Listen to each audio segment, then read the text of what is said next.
I'm sitting at my new corner office, the city skyline stretching endlessly through the floor-to-ceiling windows. The soft hum of the HVAC, the click of my keyboard, and the faint aroma of my almond latte create this surreal sense of calm. My silk blouse brushes lightly against my wrist, and I catch the glint of the gold bracelet my mentor gave me years ago, her words echoing. Don't wait for them to give you a seat. Build your own table. A ping from my phone interrupts the quiet. It's a message from an old colleague. Hey, are you free? Thought we could catch up. Remember the good old days? I stare at it, a flicker of something sharp, anger, disbelief, pride, crossing my chest.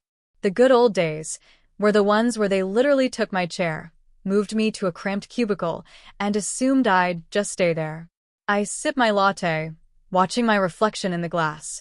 There's a calm composure now, but underneath, a storm simmers, resilience forged in quiet determination. I tap back a simple reply. Sure, let's meet. I'll show you what's changed. The irony makes me smile. They thought they could push me out. They thought a chair could define my worth. Yet here I am, not just at the table. I own the floor. And they have no idea. I remember that day like it was yesterday, though it's been nearly a decade. I was fresh out of college, bright-eyed and ambitious, walking into Harrington and Company with my first professional portfolio tucked under my arm. My excitement was palpable. I had dreams bigger than my small cubicle, and I believed in my talent fiercely. But reality hit hard. My manager, a smug man named Derek, plopped me into a corner desk right next to the copy machine. The chair, my chair, the one I had mentally assigned as mine in my head during interviews, was already occupied by someone they called a senior associate. It wasn't just a chair. It was status, recognition, respect. And they had taken it from me. The sting of being sidelined felt physical. My hands shook when I signed in that morning, my throat tight as Derek casually handed me smaller projects, the ones no one noticed or valued. I remember gripping the edge of my desk, the laminated surface cold under my fingers, trying not to cry in front of everyone. That evening, I met my grandmother, Margaret, for tea. Her warm smile never faltered. She pressed a small, worn notebook into my hands. Ideas, notes, plans, your roadmap, she said. Don't let anyone else decide where you sit. Build your own space, Sam. One day, you won't just have a chair. You'll have the whole floor. Her words lodged deep inside me.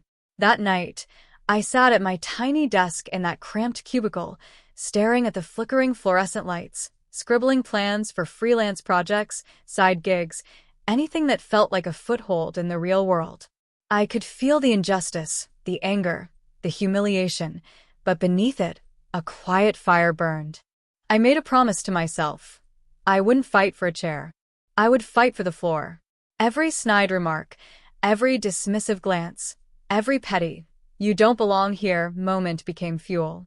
I wasn't going to wait for recognition. I was going to create it.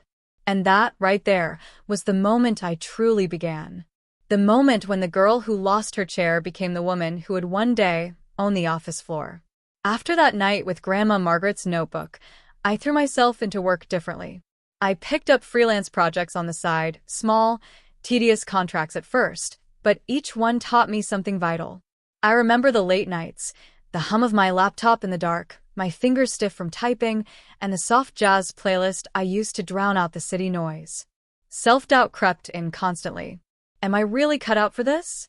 Will anyone take me seriously? But I kept turning pages in that notebook, jotting ideas, strategies, even small victories, and slowly, the fire grew into a flame I couldn't ignore. It was during a networking event that I met Olivia Grant, a seasoned consultant who had built a consulting empire from scratch. She had this quiet authority and a warmth that made people trust her immediately. I remember nervously showing her some of my work, expecting a polite nod and dismissal. Instead, she leaned back, studying me for a long moment, and said, "You're underestimated. Don't let anyone tell you otherwise." That phrase became a mantra. Olivia took me under her wing, introducing me to clients, guiding me on pitching, teaching me the nuances of leadership. But nothing came easy. I remember early mornings when I was still at my old cubicle, sending contracts and proposals in secret while colleagues assumed I was slogging through the same overlooked tasks. There were moments of crushing exhaustion, like the night I stayed up until 3 a.m., laptop balanced on my knees, reworking a proposal I thought would fail. But then the email came. "We'd love to move forward with your plan." My first major win. A tiny thrill of triumph that no one at Harrington and Company would ever hear about. Week by week, project by project, I began building my own consulting firm in stealth. I rented a small office, hired 2 people who shared my vision, and slowly scaled up. Every milestone was savored quietly.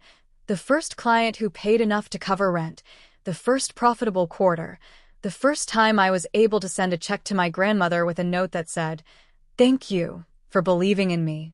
I didn't brag. I posted minimal updates on LinkedIn, enough to maintain professionalism, but nothing flashy. Let them think I was still the sideline girl, still in that tiny cubicle. Every whispered underestimation, every "she'll never make it," became motivation. I was quietly assembling the empire that would eventually turn the tables, that would allow me to walk into a room and not just take a chair, but own the whole floor. By the time I finally stepped into my corner office with the floor-to-ceiling windows, I knew exactly how far I'd come and how far they had underestimated me. The day they walked in, I felt a familiar mix of calm and anticipation. Derek and a few of the colleagues who had once laughed at me, or worse, ignored me entirely, had no idea what awaited them. They expected the same timid, overworked girl, hunched over a cubicle, trying to scrape together attention. Instead, they were greeted by light, sunlight spilling across polished oak floors, gleaming glass walls, and the subtle scent of fresh orchids I had brought in that morning. The office hummed with quiet efficiency, assistants moving smoothly, my calendar perfectly orchestrated, and subtle but unmistakable hints of luxury, art I had carefully chosen, awards I had earned, photographs of team successes, and an engraved plaque that read Sam Whitman, founder and CEO. They froze. I watched as Derek's jaw tightened, eyes darting from the pristine office chairs to the shelves lined with contracts and awards. He didn't recognize this space. And in that moment, I realized something. It wasn't just about the office. It was about everything they thought they knew about me, and how spectacularly wrong they had been. I smiled, and it was enough to make them uncomfortable. "Hi," I said, my tone smooth, calm, but edged with authority. "Welcome to my floor." Derek blinked. This is your office?" he stammered, voice tight, eyes betraying disbelief. "Yes," I replied, leaning casually against my desk. "I own this office, Derek.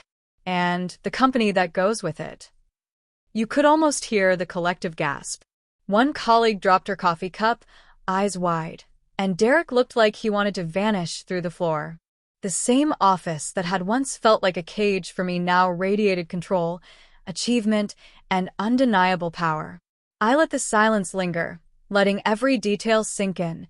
The floor-to-ceiling windows, the sunlight highlighting my carefully curated awards, the assistants who moved with quiet efficiency, and the subtle but unmistakable scent of authority. They were absorbing everything: the truth, the scale of my success, and the irony. "I remember the chair you took from me," I said softly, almost conversationally. "Back then, you thought taking it meant I'd stay small. You thought sidelining me meant I'd stay quiet. But here we are. I didn't just take a seat. I took the floor." Their reactions were priceless: disbelief, shame, and all mingled in their expressions. Some shifted uncomfortably, realizing for the first time that they had underestimated a woman who refused to accept limits imposed by others. Others glanced at Derek, as if asking silently how they had missed all this while thinking they had the upper hand. And in that moment, I understood fully. The game had changed. I wasn't just vindicated. I was the architect of my own success, the one in control now, the one they would have to respect. I let them stew in the silence for a few seconds longer, savoring the shift in energy. The same people who had made my early career miserable were now standing in a space I had built from scratch. The power had changed hands, and I wasn't about to let them forget it. Before we continue, I said, my tone calm but unwavering, there are a few things we need to clarify. I paused, letting the weight of my words sink in. Derek swallowed hard, avoiding eye contact, while others shifted uneasily. First, I said, looking directly at Derek, if you want to collaborate with me moving forward, I need honesty and accountability. No more taking credit for someone else's work. If you can't do that, this door is closed. Then I turned to the rest. To everyone else, respect is non-negotiable. That includes listening, acknowledging contributions, and leaving behind petty office politics. You'll also need to commit to growth. Identify the skills you've ignored, the habits that have held you back, and make a plan to improve. I'm willing to mentor those who show real effort. There was a pause, a tense, expectant silence. Some nodded slowly, the reality of the conditions sinking in.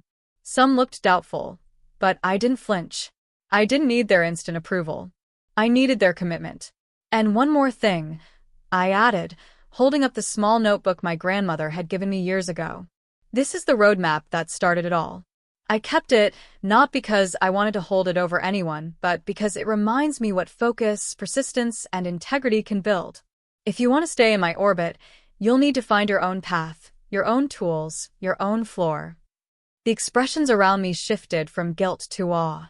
They were realizing that the rules had changed. I wasn't a scared, overlooked girl anymore. I was a woman who had turned betrayal into opportunity, humiliation into strategy, and small victories into an empire. I ended the meeting with a firm but compassionate smile. I want to see you succeed, but it's on your terms now. I won't bend to old patterns, and I won't apologize for taking what I built. Work with me honestly, and I'll support you. Fail to respect these conditions, and you'll have no part of it. As they left my office, the atmosphere was completely different from when they arrived. They were no longer on familiar ground. The balance had shifted. The room, once theirs by assumption, was mine by creation, and the lesson was clear. Power without respect is fragile, and respect without effort is meaningless. I sank into my chair, feeling the smooth leather under my palms. The chair they once took from me was irrelevant now. I had the whole floor, and more importantly, the integrity, strength, and vision to keep it. The days that followed were quiet but transformative. Those who had once doubted me began to show subtle changes, not instant, not perfect, but real. Derek took accountability, approaching projects with renewed focus instead of entitlement. Colleagues who had once whispered and sidelined me now sought advice, eager to grow rather than undermine. Watching them navigate this shift, I felt a quiet satisfaction. It wasn't about revenge, it was about growth for them and for me. I often returned to the corner of my office where the sunlight hit just right, casting a warm glow across the floor. I kept Grandma Margaret's notebook on my desk, worn and frayed from years of planning, scribbling, and dreaming. Sometimes I'd open it and read her words, "Build your own table." They weren't just instructions anymore. They were a reminder of the woman I had become, resilient, resourceful, uncompromising, and compassionate. I reflected on everything, the late nights, the quiet victories, the fear, and the doubt. I thought about the girl who had once lost her chair, the one who had clutched that notebook with trembling hands, uncertain of her place in the world.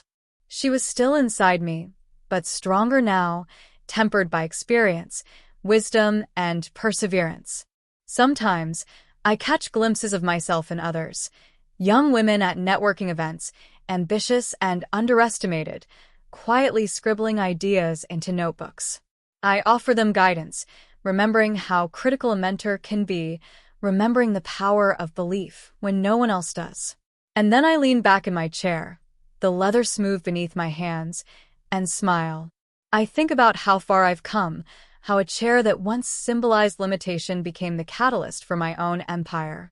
I own the floor now, yes, but more importantly, I own my story, my choices, and my strength.